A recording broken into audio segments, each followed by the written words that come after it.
نعرہ تکبیر، نعرہ رسالت، حضرت علامہ مفتی محمد فیاض صاحب قلعہ مصباحی، علماء اہل سنت، محافظ مسلک اعلیٰ حضرت۔ درس قرآن کے تحت منعقد اس جلسے میں آپ تشریف فرما ہیں۔ بس ایک آیت کریمہ میں نے آپ کے سامنے سورہ النساء سے تلاوت کرنے کا شرف حاصل کیا، دو تین باتیں اسی کے ضمن میں سن لیں۔ اللہ تبارک و تعالی مجھے بولنے، عمل کرنے، آپ کو سننے اور عمل کرنے کی سعادت نصیب عطا فرمائے۔ آپ نے ایک حدیث پاک سنی ہوگی، اللہ کے رسول علیہ السلام ارشاد فرماتے ہیں کہ جس شخص کے سامنے میرا نام لیا جائے اور وہ مجھ پہ درود نہ پڑھے تو وہ سب سے بڑا بخیل ہے، کنجوس ہے۔ یعنی نبی علیہ الصلاۃ والتسلیم کا نام سن کے اگر کوئی آپ کا نام دوبارہ ذکر نہ کرے تو اسے اللہ کے رسول نے سب سے بڑا کنجوس کہا ہے۔ سمجھ رہے ہیں آپ؟ مال دولت کی وجہ سے نہیں، فقط نام محمد سن کر وہ اپنی زبان پہ پھر سے نام محمد کا ورد نہیں کرتا تو وہ دنیا کا سب سے بڑا کنجوس ہے۔ اب حضرات محترم، اس سے ایک بات یہ بھی ثابت ہوتی ہے کہ جہاں پر نبی کا نام سن کے نام نہ لینا کنجوسی ہے، ویسے ہی نبی کا نام سن کے نام لینا اللہ کی طرف سے سب سے بڑی سخاوت بھی ہے۔ تو آپ اپنے نبی کا نام سن کے جتنا نام لیں گے آپ اتنے زیادہ امیر ہیں، مالدار ہیں، سخی ہیں، اور سب سے زیادہ آپ سخاوت کرنے والے ہیں۔ تو جب بھی نبی علیہ السلام کا نام آئے فوراً ہی آپ اپنے نبی کا نام اپنی زبانوں پہ جاری کر لیا کریں۔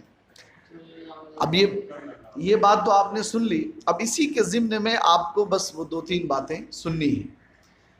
معلوم یہ چلا کہ جو آدمی اپنے نبی کا نام سن کے نام نہ لے وہ کنجوس ہے۔ قرآن مقدس میں اللہ رب العزت نے فرمایا الذین یبخلون، وہ لوگ جو کنجوسی کرتے ہیں، وَيَأْمُرُونَ النَّاسِ بِالْبُخْلِ، اور کنجوسی تو کرتے ہی ہیں، ساتھ ہی ساتھ لوگوں کو کنجوسی سکھاتے ہیں۔ اور کیا کرتے ہیں؟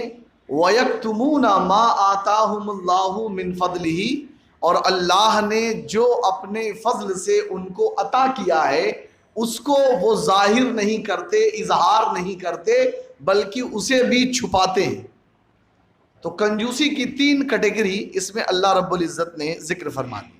اب یہ کنجوسی تینوں ٹائپ کی الگ الگ لوگوں میں ہو سکتی ہے، یا ایک ہی آدمی میں تینوں کنڈیشن پائی جا سکتی ہے کہ ایک کنجوس بھی ہے، دوسرا کنجوسی تو کرتا ہی ہے لیکن کنجوسی سکھاتا بھی ہے، لوگوں کو کرنے نہیں دیتا، اور تیسرا وہ جو کنجوس بھی ہے، سکھاتا بھی ہے، اور اللہ نے جو اسے اپنے فضل سے دیا ہے اسے ظاہر بھی نہیں کرتا، اس کا شکر بھی ادا نہیں کرتا، لوگوں کو بتاتا بھی نہیں، باخبر بھی نہیں کرتا۔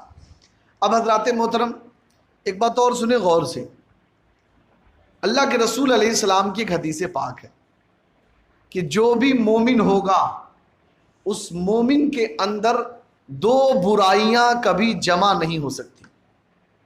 بات بہت پتے کی ہے اور بہت غور سے سننے کی ہے کہ جو بھی مومن ہوگا اس مومن کے اندر دو برائیاں، یعنی دو قسم کی برائیاں کبھی جمع نہیں ہو سکتی۔ پہلی چیز جو اللہ کے رسول علیہ السلام نے ارشاد فرمائی کہ جو بھی مومن ہوگا وہ کنجوس نہیں ہوگا، یعنی جو مومن ہے وہ بخیل نہیں ہو سکتا۔ اگر مومن ہے اور بخالت کر رہا ہے، مومن ہونے کا دعویٰ ہے، کنجوسی کر رہا ہے، تو اس کا مطلب وہ صحیح مومن نہیں ہے، اللہ رحم فرمائے۔ تو معلوم یہ چلا کہ مومن سخی ہوتا ہے، جو سخی ہو، جس کے اندر سخاوت ہو، وہی مومن ہے حضرات محترم۔ تو جو مومن ہوگا وہ کنجوس نہیں ہوگا، پہلی بات۔ دوسری بات جو اللہ کے رسول علیہ السلام نے ارشاد فرمائی، وہ ایسی چیز ہے جو ہر طریقے سے انسان کے لیے لازم و ضروری ہے، وہ اس کی زندگی کے ساتھ جڑی ہوئی ہے، اس سے جدا نہیں ہو سکتی۔ اللہ کے رسول علیہ السلام نے ارشاد فرمایا کہ جو مومن ہوگا وہ بد اخلاق نہیں ہوگا۔ تو پہلی چیز، جو مومن ہوگا کنجوس نہیں ہوگا، اور جو مومن ہوگا بد اخلاق نہیں ہوگا۔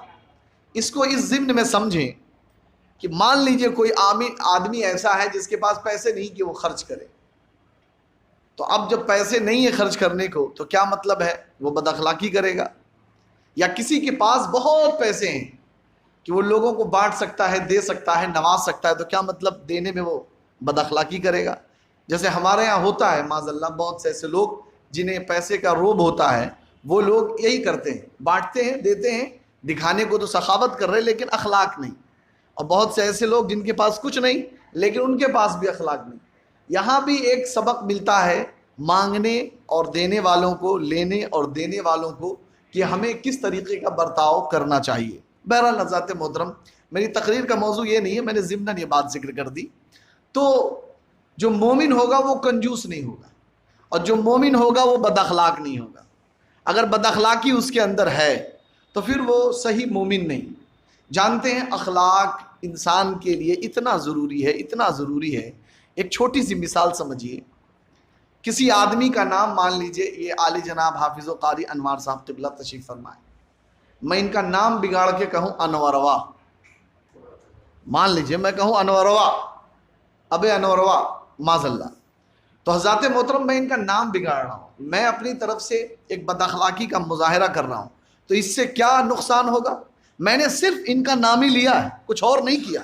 میں نے ان کو گالی بھی نہیں دی، نہ میں نے ان کو برا بھلا کہا، لیکن صرف ایک میں بد اخلاقی کی ایک چھوٹی سی مثال آپ کو پیش کر رہا ہوں. صرف میں نے ان کا نام لیا اور نام کو میں نے اس طریقے سے بگاڑ دیا. تو اس کی سب سے بڑی خرابی ہوگی کہ یہ آدمی مجھ سے بدظن ہو جائے گا، میرے لیے ان کے دل میں کوئی جگہ باقی نہیں رہے گی، اور ساتھ ہی ساتھ خود تو بدظن ہوں گے ہی، ہو سکتا ہے کچھ اور کو بھی بدظن کر دیں. اور اتنا ہی نہیں بلکہ یہ بھی ہو سکتا ہے کہ یہ بدظن ہو تو یہ مجھ سے اور میری ذات سے ہی نہیں بلکہ میں جن چیزوں سے جڑا ہوا ہوں ان سب سے، میرے پروفیشن سے، میرے خاندان سے، میرے گھر والوں سے، کہ بتاؤ ان کو مدرسے میں یہی تعلیم دی جاتی ہے، بتاؤ یہ مولانا ہو کے ایسا کرتے ہیں، جیسے ہوتا نہیں ہمارے عموماً. تو میں نے آپ کو ایک مثال دی بد اخلاقی کی.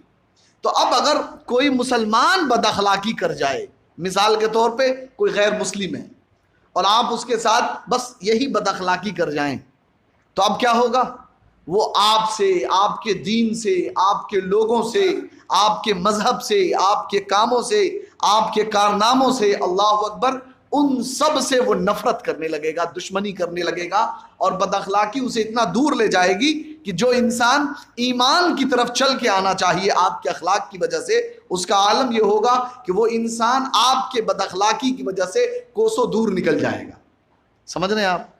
لیکن اگر میں انہی کا نام اس طریقے سے لوں، اب یہ اخلاق کی نشانی سمجھے، صرف نام کی میں مثال دے رہا ہوں، باقی چیزیں آپ خود سمجھ لیجئے گا. اللہ نے آپ کو ذی ہوش باشعور اور آپ کو اللہ نے عقل کی دولت سے نوازا ہے. ساری مثالیں ترتیب سے فٹ کر لیجئے گا کہ میں اگر ان کا نام اس طور سے لوں، ارے آپ کا نام انوار ہے، ارے ماشاء اللہ، اللہ تبارک و تعالیٰ نے تو آپ کو ایک تجلی کا مجسمہ بنا رکھا ہے، واہ، آپ کے چہرے سے بھی نور پھوٹ رہا ہے، آپ کے جسم سے بھی، آپ کی گفتگو سے بھی، آپ جہاں جائیں گے وہاں نور ہی نور ہوگا، وہاں انوار ہی انوار ہوں گے. تو حضرات محترم اگر میں یہ بھی دعا دے دوں کہ اللہ آپ کے نور سے ہمیں بھی، آپ کی روشنی سے ہمیں بھی اور سارے عالم کو فیض یاب کرے، تو پھر کیا ہوگا؟ یہ میرے اخلاق سے میری طرف متاثر ہوں گے، ارے کیا میٹھی زبان ہے، کیا شیریں اخلاق ہے، کیا بولنے کا طریقہ ہے، بڑے اچھے آدمی ہیں، کہاں سے پڑھے ہیں، کس سے تعلق رکھتے ہیں، ارے ان کے والدین کون ہیں، کنہوں نے ان کو ترتیب دی ہے، کن لوگوں کے ساتھ یہ رہتے ہیں، اٹھتے ہیں، بیٹھتے ہیں، ان کے دل میں وہ چیز پیدا ہوگی اور وہ آئیں گے. اللہ کے رسول علیہ الصلوۃ والتسلیم، آپ نے واقعہ سنا ہوگا کہ جب آقا کریم علیہ الصلوۃ والتسلیم جب آپ مکہ پاک سے مدینہ شریف کی طرف ہجرت کر رہے تھے تو راستے میں ایک صحابی ملے، حضرت بریدہ اسلمی. تو وہ آئے اس نیت سے کہ اللہ کے رسول علیہ السلام کو گرفتار کریں گے اور جو کفار مکہ نے انعامات رکھے ہیں ان کو ہم حاصل کریں گے.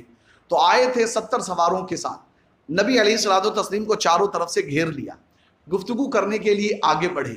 اللہ کے رسول علیہ الصلوۃ والتسلیم نے اپنے چہرے پر نقاب، یعنی چونکہ عرب کی زمین ہے اور چلنے میں دھول اڑتی ہے، ریت اڑتی ہے اور گرمی کا بھی اثر ہوتا ہے، تو آپ نے اپنے چہرے کو کور کیا ہوا تھا، آنکھیں دکھ رہی تھی. حضرت ابو بکر صدیق رضی اللہ تعالیٰ عنہ وہ موجود تھے. تو بہرحال جب دیکھا انہوں نے تو یہ اترے اور بڑے تیزی کے ساتھ آگے بڑھے کہ آپ کو پکڑ لیں۔ تو اللہ کے رسول علیہ السلام کے پاس پہنچے تو پیارے آقا کریم علیہ الصلوۃ والتسلیم نے اپنے چہرے سے جیسے ہی پردہ ہٹایا، رخ دن ہے یا مہر سما، یہ بھی نہیں وہ بھی نہیں، شب زلف یا مشک خطا، یہ بھی نہیں وہ بھی نہیں۔ اعلیٰ حضرت عظیم البرکت نے تو کمال ہی کر دیا ہے۔ تو بہرحال حضرات محترم جیسے ہی چہرے کو دیکھا بالکل ایک عجیب سی وارفتگی پیدا ہو گئی، دیوانگی دل میں آنے لگی، لیکن ابھی بھی بات پوری نہیں ہوئی تھی، تو ابھی بھی تھا کہ میں پکڑ لوں، آگے بڑھے۔ اللہ کے رسول علیہ السلام نے بس ان سے اتنا کہا، آپ کا نام کیا ہے؟ کیا پوچھا؟ ذرا زور سے، آپ کا نام کیا ہے؟ انہوں نے کہا اسلم، نہیں انہوں نے کہا بریدہ۔ تو پھر اللہ کے رسول علیہ السلام نے، دیکھیے بردہ کے معنی ہوتا ہے ٹھنڈا ہونا، بردہ ٹھنڈک کے معنی میں استعمال ہوتا ہے۔ تو حضور علیہ السلام نے فرمایا بریدہ بردہ امرنا، اللہ نے ہمارے معاملے کو تمہارے ذریعے ٹھنڈا کر دیا۔ یعنی جو ہمارا یہ معاملہ چل رہا ہے چاروں طرف، جو ڈھونڈ مچی ہوئی ہے اور جو ہمارے یہ معاملات چل رہے ہیں، جو ہجرت کا معاملہ ہے، اللہ کا شکر ہے کہ اللہ نے تمہارے ذریعے ہمارے معاملے کو ٹھنڈا کر دیا۔ اب ایک بات دل میں لگی کہ میں نے نام بتایا اور نام ہی سے اللہ کے رسول علیہ السلام نے ایسا کام کیا۔ تو بہرحال پھر اللہ کے رسول علیہ السلام نے پوچھا کس قبیلے سے ہو؟ تو کہا قبیلے اسلم سے۔ کس سے؟ قبیلے اسلم سے۔ تو اللہ کے سلامہ مانے سلامتی، السلام علیکم آپ کہتی ہیں۔ تو اللہ کے رسول علیہ السلام نے فرمایا سلمنا امرنا، اللہ نے ہمارے معاملے کو سلامتی والا بنا دیا۔ تو اب یہ جیسے اللہ کے رسول علیہ السلام نے کہا، یہ بات ان کے دل میں ایسے لگی کہ میں تو برے ارادے سے آیا، میں تو کیا سوچ کے آیا، اور ان کا کمال یہ کہ میرے نام سے ہی میرے اندر اتنی برکتیں اور اتنی چیزوں کو آپ نے پیدا فرما دیا۔ سب کچھ چھوڑا، کہا آیا تھا کسی اور ارادے سے، لیکن اب تو بغیر کلمہ پڑھے نہیں جاؤں گا۔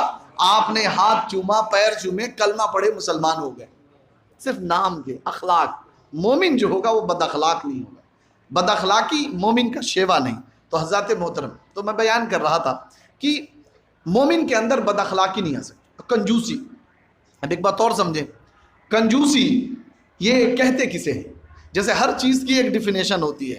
آپ جیسے آپ نے پڑھا ہوگا ناؤن کے بارے میں، noun is the name of person place or thing, اس طرح سے۔ تو شریعت مطہرہ میں کنجوسی کا بھی ایک ڈیفینیشن ہے، اور کنجوسی کی ڈیفینیشن یہ ہے کہ ہر وہ شریعہ مطہرہ کی طرف سے متعین کام جو کسی کے ذمے پر ہو اور وہ آدمی اپنی ذمہ داری صحیح سے ادا نہ کرے تو وہ کنجوس ہے۔ یعنی جو شریعت مطہرہ کی فرما برداری نہ کرے وہ کنجوس ہے۔ اب اس سے یہ سمجھ لیں کہ آپ کے اوپر اللہ نے نماز فرض کی ہے، اگر آپ نماز نہیں پڑھتے تو آپ کنجوس ہیں۔ سمجھ رہے ہیں آپ؟ اب جب آپ نماز نہ پڑھیں گے، شریعت کی پابندی نہیں کریں گے تو آپ کنجوس، اور مومن کنجوس نہیں ہو سکتا۔ تو اس سے ثابت ہوا جو نماز نہ پڑھے وہ مومن نہیں۔ بات نہیں سمجھ میں آئی آپ کو؟ جی، ہر شریعت مطہرہ نے کہا کہ آپ روزہ رکھو، اور آپ روزہ نہیں رہتے تو آپ شریعت میں کنجوسی کر رہے ہیں، اور جب آپ کنجوسی کر رہے ہیں تو آپ مومن نہیں۔ تو معلوم یہ چلا کہ روزہ نہ رکھنے والا مومن نہیں۔ اسی طریقے سے زکوٰۃ دینے والا، اسی طریقے سے شریعت نے ماں باپ کی خدمت بھی آپ کے ذمے میں فرض رکھی ہے۔ کیا سمجھ رہے ہیں؟ فرض نہیں ہے، ماں باپ کی خدمت فرض ہے۔ اگر آپ اس میں کمی کر رہے ہیں تو گویا کہ آپ شریعت مطہرہ نے جو حکم دیے ہیں، جو احکامات متعین کیے ہیں، ان میں آپ کمی کر رہے تو آپ کنجوس، تو ماں باپ کے ساتھ نافرمانی کرنے والا مومن نہیں۔ یہی وجہ ہے کہ ہمارے یہاں بہت سے علماء نے، اللہ اکبر، انہوں نے کثیر علماء کی تعداد میں، انہوں نے جو لوگ جان بوجھ کر نماز چھوڑ دیتے ہیں ان کو کافر لکھا۔ اب اختلاف اس میں ہے کہ کافر حقیقی ہے یا پھر وہ محض انکاری ہے، لیکن بہرحال ذات محترم ہمارے کچھ علماء نے تو اسے کافر حقیقی ہی قرار دیا ہے کہ مومن ہے، اللہ نے جو فرائض دیے ان کو ادا نہیں کرتا، کیسا مومن ہے، کیسا آدمی ہے۔ تو بہرحال ذات محترم، کنجوس وہ جو شریعت مطہرہ کی طرف سے متعین کردہ احکامات کو ادا نہ کرے وہ کنجوس ہے۔ تو اب اس سے یہ ثابت ہوا کہ جو بھی مومن ہوگا اس کے اندر کنجوسی نہیں آ سکتی۔ اب جس آیت کریمہ کو میں نے پڑھا ہے، اس آیت کریمہ کے ضمن میں 5 منٹ اور سن لیجئے، میرے پاس تھوڑا سا وقت کم ہے، مجھے آگے نہیں جانا ہے۔ تو اللہ کے رسول علیہ السلام نے ارشاد فرمایا قرآن کہتا ہے الذین یبخلون ویأمرون الناس، کہ وہ لوگ جو کنجوسی کرتے ہیں اور کیا کرتے ہیں، لوگوں کو کنجوسی سکھاتے ہیں۔ ہر آیت کریمہ کے نزول پر کوئی نہ کوئی شان نزول ہے، کوئی سبب ہے کہ کیوں نازل ہوئی۔ اللہ تبارک و تعالیٰ نے اس آیت کریمہ کو جو نازل فرمایا اس کا ایک پس منظر ہے، اور وہ پس منظر یہ ہے کہ نبی علیہ الصلوۃ والتسلیم کا انتظار یہودی بھی کر رہے تھے۔ نبی علیہ السلام کا انتظار وہ اپنی کتابوں میں پڑھتے اور آپ کا انتظار کرتے کہ آقا آنے والے ہیں۔ وہ یہ سمجھتے تھے کہ ہماری ہی قوم میں پیدا ہوں گے، ہماری نسل میں ہوں گے۔ بہرحال اللہ کے رسول علیہ السلام کو اللہ تبارک و تعالیٰ نے حضرت اسماعیل علیہ نبی علیہ الصلوۃ والتسلیم کے نسل میں پیدا فرمایا۔ تو اب پہلی بات یہاں پہ ایک نسلی دشمنی پیدا ہو گئی کہ اللہ کے رسول اب ان کے قوم میں نہیں آئے، ان کی نسل میں نہیں آئے، تو نسلی دشمنی کر لی کہ وہ ان میں چلے گئے، ہم میں سے نہیں، تو اب یہاں ایک دشمنی کا باب کھڑا کر لیا انہوں نے۔ پھر کیا ہوا کہ اب انہوں نے دیکھا کہ یہ اب ہمارے سے سعادت چلی گئی، ہم میں یہ سعادت باقی نہ رہی۔ حالانکہ ان کو اللہ کا شکر ادا کرنا چاہیے کہ اللہ تبارک و تعالیٰ نے بنی اسرائیل میں ایک دو نہیں بلکہ کئی ہزار نبی اور کئی رسول بھیجے۔ تو شکر تو مولا کا کرنا چاہیے کہ مولا نے ہمیں اتنی سعادت دی، یہ تو صرف ایک کی بات ہے۔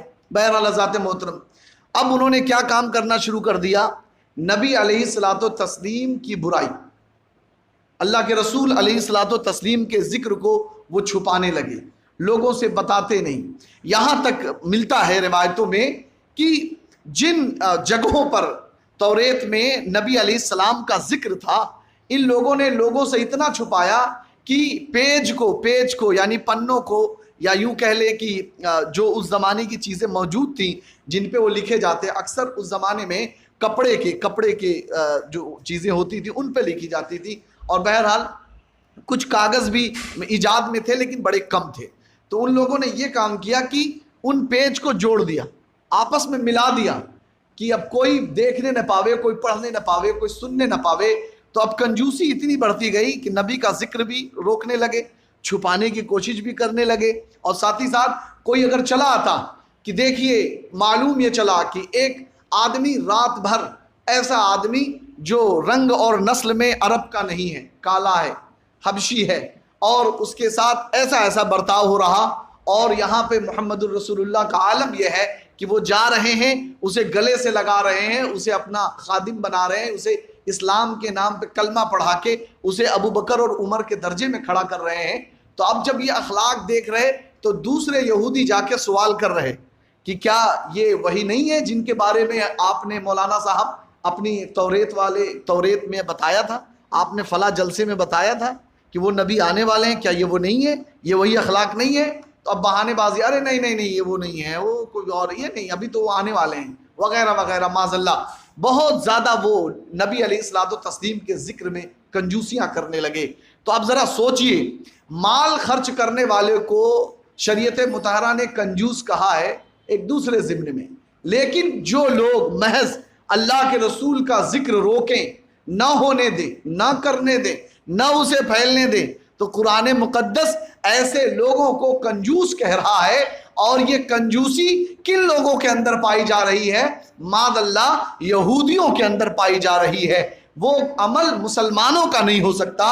تو اب بس اسی سے آپ سمجھ لیجئے کہ آج کے زمانے میں اگر کوئی نبی کا ذکر روکے، نبی کی میلاد منانے سے منع کرے، اور نبی کے میلاد منانے والوں کو برا بھلا کہے، اور اس میں کسی طریقے سے شرکت حاصل نہ کرے، شرکت کرنے والوں کو روکے، تو اس سے یہ ثابت ہوتا ہے، قرآن یہ کہہ رہا ہے کہ یہ عمل مومنوں کا نہیں ہو سکتا، یہ عمل ایمان والوں کا نہیں ہو سکتا، یہ یہودیوں کا عمل ہے، اور اس روش پہ چلنے والے وہ یہودیوں کے روش پہ چلنے والے ہیں۔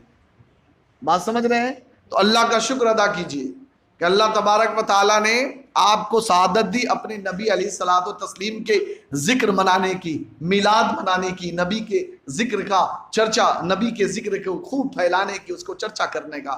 تو حضرات محترم اعلیٰ حضرت عظیم برکت ارشاد فرماتے ہیں، ذکر چھیڑیے ان کا ہر بات میں، ذکر چھیڑیے ان کا ہر بات میں، چھیڑنا شیطان کی عادت کیجیے، جتنا اگر کوئی نبی علیہ الصلوۃ والتسلیم کے ذکر سے جلے آپ اور زیادہ ذکر کو بڑھا دیجئے, آپ دیکھیں گے کہ پھر کیا ہوگا, معاملہ خود بخود سمجھ میں آ جائے گا. اعلیٰ حضرت عظیم برکت ارشاد فرماتے ہیں حشر تک ڈالیں گے ہم پیدائش مولا کی دھوپ, مثل فارس نجد کے قلعے گراتے جائیں گے, خاک ہو جائیں عدو جل کر مگر ہم تو رضا. ہم نبی کا ذکر کریں گے اور تم جلو گے تو جلو, خاک ہو جائیں عدو جل کر مگر ہم تو رضا. دم میں جب تک دم ہے ذکر ان کا سناتے جائیں گے. اگر کسی کو برا لگے گا تو ہمارے اندر جو دم ہے تب تک تو ہم دم کریں گے, یعنی ہم نبی کا ذکر کرتے جائیں گے اپنے سانس سے سانس تک. اور ہم جو اپنے پیچھے اولادیں چھوڑ کے آئے ہیں الحمدللہ, اگر ہم نہ بھی رہے تو انشاءاللہ وہ اولادیں بھی نبی کا ذکر کرتے ہوئے جائیں گی, اور تم جلو گے تو تمہارے جلن میں اضافہ کرتی جائیں گی. اور اتنا ہی نہیں بلکہ جو جس حالت میں مرے گا اسی حالت میں حشر کے دن اٹھایا جائے گا, قیامت میں لایا جائے گا. تو الحمدللہ اللہ کا شکر ہے آپ اپنے نبی کا ذکر کرتے کرتے مریں گے تو حشر کے میدان میں ذکر کرتے کرتے اٹھیں گے. اور جب اٹھیں گے تو دیوانگی کا عالم یہ ہوتا ہے, جب کوئی انسان, جیسے آپ نے دیکھا ہوگا جب کسی کا عزیز انتقال کر جاتا ہے تو وہ آدمی بہت اس کو محبت میں یاد کر کر کے تڑپتا ہے, روتا ہے. کبھی کبھی لوگوں پہ غشی آ جاتی ہے, بے ہوش ہو گئے, پانی مارا, چھینٹا مارا, پھر سے اٹھے تو پھر انہی کا نام لینے لگے. ہوتا ہے کہ نہیں ہوتا؟ تو جناب والا ایک عاشق کی شان یہی ہوگی کہ وہ انتقال تو کیا ہے, نبی کا نام لیتے لیتے حشر کے میدان میں اٹھے گا تو اب وہ وہی وارفتگی ہوگی, زبان پہ نبی کا نام جاری ہوگا, بھیڑ ہوگی محشر کی, اور اسی میں میرے نبی لواء الحمد لے کے مقام محمود پہ کھڑے ہوں گے. تو جب ہم وہاں کھڑے ہوں گے تو ہم نہیں بلکہ اعلیٰ حضرت فرماتے ہیں مجھ سے خدمت کی قدسی کہیں ہاں رضا. تو پھر جو نبی علیہ السلام کاش محشر میں جب ان کی آمد ہو, اور تو اے کاش فرشتے کہیں گے کہ دنیا میں تھے تو نبی کا ذکر کرتے تھے, میلاد پڑھتے تھے, سلام پڑھتے تھے, لوگوں نبی آ گئے خاموش کیوں ہو, پڑھتے کیوں نہیں رضا, مصطفیٰ جان رحمت پہ لاکھوں سلام, شمع بزم ہدایت پہ لاکھوں سلام. تو حضرات محترم جو نبی علیہ السلام کے ذکر سن کے جلے تو پھر اس کو جلایا جائے, اس کو چھیڑا جائے حضرات محترم, لیکن اس نیت سے نہیں بلکہ اس نیت سے آپ کریں کہ وہ بھی نبی کا ذکر سنے تو وارفتہ ہو جائے, دیوانہ ہو جائے. اگر دل میں کہیں کسی طریقے کی کوئی کمی یا کجی رہ گئی ہے تو اللہ ذکر رسول کی برکت سے وہ کجی دور کر دے اور سب کو سچا عاشق رسول بنا دے, سب کو اپنا سچا دیوانہ بنا دے, اور سب کو دین اور شریعت کا سچا عامل بنا دے. اللہ تبارک و تعالی ہمیں بولنے سے زیادہ عمل کی توفیق نصیب عطا فرمائے. ذات محترم قرآن مقدس نے یہ کہا کہ جو نبی کا ذکر نہیں کرتے وہ کنجوس ہیں. تو بھائی کنجوس تو وہ ہوتا ہے ہماری نگاہ میں جو مال خرچہ نہ کرے. تو پھر یہاں تو ہم نے مال تو کوئی ایسا نہیں کہ مال بچایا ہو یا کچھ اور چیزیں, تو کنجوس آخر شریعت مطہرہ نے کہا کیوں, اس کو سمجھنے کی تھوڑی آپ کو ضرورت ہے. میں ایک سوال کروں کہ دنیا کی سب سے بڑی عظیم دولت آپ کو اللہ نے کیا دی, تو آپ کیا بولیں گے؟ ذرا زور سے, اور زور سے جی. اب ذرا, ہاں ہمارے مسعود چچا فرما رہے ہیں کہ حضور کی امت میں پیدا کیا, یعنی حضور ہے نا, یعنی حضور سب سے بڑی نعمت ہے. آپ ایمان والوں سے پوچھیں گے تو ان کے لب پہ آئے گا کہ میرے نبی سب سے بڑی نعمت ہے, میرے نبی سب سے بڑی دولت ہے کہ نہیں. لیکن بہت سے لوگ آپ کو مغالطہ دیں گے اور یہ کہیں گے ارے قرآن اللہ کا کلام, کوئی کہے گا خانہ کعبہ وغیرہ وغیرہ.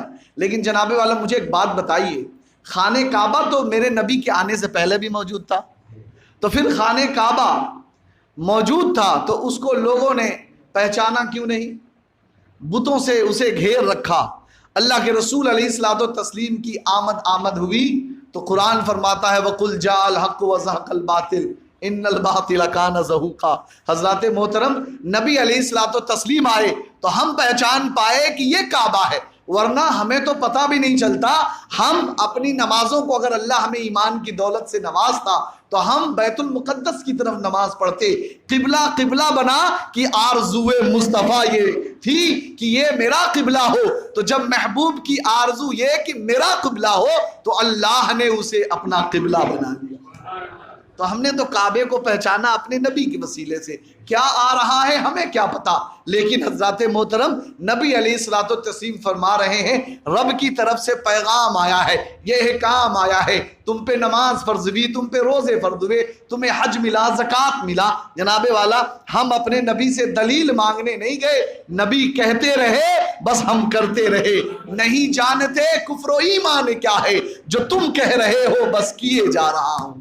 تو حضرات محترم نبی علیہ السلام سب سے بڑی دولت، اب نبی علیہ السلام اگر سب سے بڑی دولت ہیں تو اس سے یہ بھی ثابت ہوا کہ نبی کا نام نہ لینا سب سے بڑی کنجوسی ہے، اور نبی علیہ السلام سب سے بڑی دولت ہے تو آپ کے ذکر کو زمانے میں پھیلانا، آپ کے اخلاق کو زمانے والوں کو سکھانا، آپ کی سنتوں کو عام کرنا، یہ سب سے بڑی سخاوت ہے۔ سمجھ رہے ہیں آپ؟ تو نبی علیہ الصلوۃ والتسلیم کا ذکر یہ سب سے بڑی ہمارے لیے نعمت ہے۔ ایک بات اور سنیں، اللہ کے رسول علیہ الصلوۃ والتسلیم، آپ بیٹھے ہوئے محفل میں صحابہ اکرام کی جماعت موجود ہے، تو اس میں ایک صحابی رسول بیٹھے ہوئے تھے، نام ذہن سے ابھی نکل گیا میرے، معاف کریے گا، درود شریف پڑھیں، اللہم صلی علی سیدنا شفیعنا و حبیبنا مولانا محمد وعلی آلہ و صحابہ و ازواجہ و ذریاتہ و اہل بیتہ اجمعین، صلاۃ و سلام علیک یا رسول اللہ صلی اللہ تعالی علیہ وسلم۔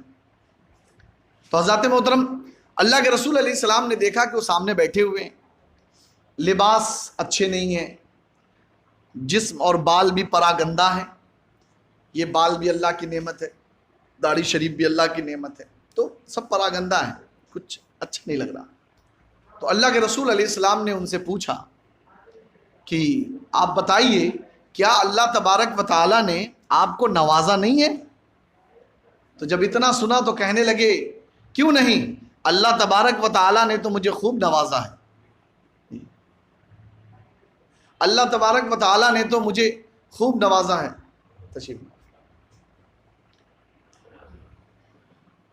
درود شریف پڑھیں، اللہم صلی علی سیدنا و شفیعنا و حبیبنا مولانا محمد وعلی آلہ و اصحابہ و ازواجہ و ذریاتہ و اہل بیتہ اجمعین۔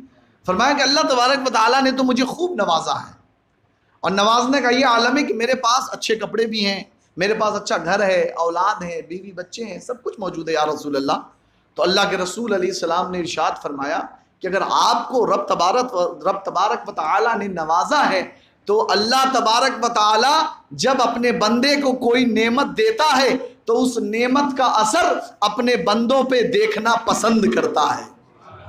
تو اگر اللہ نے آپ کو نعمت دی ہے تو وہ نعمت آپ پہ ظاہر ہونی چاہیے، وہ اللہ کو پسند ہے۔ حضرات محترم بتانے کا مقصد یہ ہے کہ نبی علیہ السلام نے ان سے کہا کہ اگر اللہ نے آپ کو تیل دیا ہے، کنگھی دی ہے، آپ کو اللہ نے پانی کی نعمت دی ہے، آپ کو اچھے کپڑے دیے ہیں، صاف شفاف چیزیں دی ہیں، تو آپ اپنے آپ کو ویسا بنائیے، اپنے آپ کو زینت والا بنائیے، شاف و شفاف بنا کے تب آپ آئیے۔ حضرات محترم ذرا سوچئے، ایک ادنا سی نعمت جس کی کوئی حیثیت نہیں، جب اللہ وہ دے تو اللہ کے رسول فرماتے ہیں اللہ وہ چیز تم پہ دیکھنا چاہتا ہے کہ میرا بندہ میری نعمت کا استعمال کیسے کر رہا ہے۔ تو کیا خیال ہے آپ کا اپنے نبی کے بارے میں جو سب سے عظیم نعمت ہے، جب اللہ نے اسے دی تو کیا رب تبارک و تعالیٰ اس کا اثر آپ پہ دیکھنا نہ چاہے گا کہ میں نے جو اپنے بندوں کو نعمت عطا فرمائی ہے اس نعمت کو صحیح طریقے سے میرے بندے اپنی زندگی میں استعمال کر رہے ہیں کہ نہیں، فالو کر رہے ہیں کہ نہیں، ان کی سنتوں پہ عمل کر رہے ہیں کہ نہیں؟ بتائیے، رب تبارک و تعالیٰ نہیں دیکھنا چاہے گا؟